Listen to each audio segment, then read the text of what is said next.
کیا آپ جانتے ہیں کہ قرآن کریم میں کتنی منزلیں ہیں؟ اس کا جواب ہے قرآن کریم میں 7 منزلیں ہیں۔ کیا آپ جانتے ہیں کہ قرآن کریم میں کتنی آیات ہیں؟ اس کا جواب ہے قرآن کریم میں 6666 آیات ہیں۔ کیا آپ جانتے ہیں کہ قرآن کریم میں آیات سجدہ کتنی ہیں؟ اس کا جواب ہے قرآن کریم میں آیات سجدہ 14 ہیں۔ کیا آپ جانتے ہیں کہ قرآن مجید میں کتنی سورتیں ہیں؟ اس کا جواب ہے قرآن مجید میں سورتوں کی کل تعداد 114 ہے۔ سوال نمبر 5 ہے، کیا آپ جانتے ہیں کہ قرآن مجید میں کتنے رکوع ہیں؟ اس کا جواب ہے قرآن مجید میں 540 رکوع ہیں۔ سوال نمبر 6 ہے، کیا آپ جانتے ہیں کہ کس سورت کو قرآن کریم کا دل کہا گیا ہے؟ اس کا جواب ہے سورہ یاسین کو قرآن کریم کا دل کہا گیا ہے۔ سوال نمبر 7 ہے، کیا آپ جانتے ہیں کہ کس سورت کو قرآن کریم کی دلہن کہا گیا ہے؟ اس کا جواب ہے سورہ رحمان کو قرآن کریم کی دلہن زینت کہا گیا ہے۔ سوال نمبر 8 ہے، کیا آپ جانتے ہیں کہ کس سورت کو مغرب کے بعد پڑھنے سے رزق کی کمی دور ہو جاتی ہے؟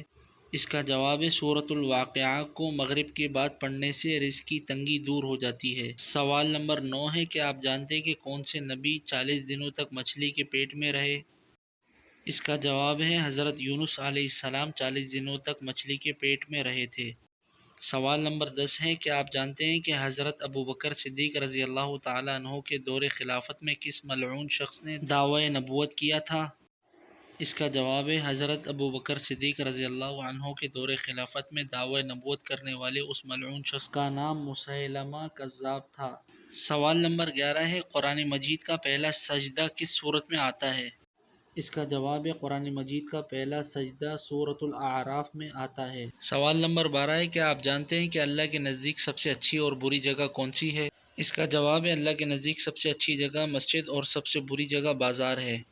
سوال نمبر 13 ہے، کیا آپ جانتے ہیں کہ حضور علیہ السلام پر پہلی وحی کہاں نازل ہوئی تھی؟ اس کا جواب ہے حضور علیہ السلام پر پہلی وحی غار حرا میں نازل ہوئی تھی۔ سوال نمبر 14 ہے، کس نبی کو ان کے بھائیوں نے کنویں میں ڈالا تھا؟ اس کا جواب ہے حضرت یوسف علیہ السلام کو ان کے بھائیوں نے کنویں میں ڈالا تھا۔ سوال نمبر 15 ہے، کس جانور کی آواز کو پسند اور کس جانور کی آواز کو ناپسند کیا گیا ہے؟ اس کا جواب ہے مرغے کی آواز یعنی اذان کو پسند اور گدھے کی آواز کو ناپسند کیا گیا ہے۔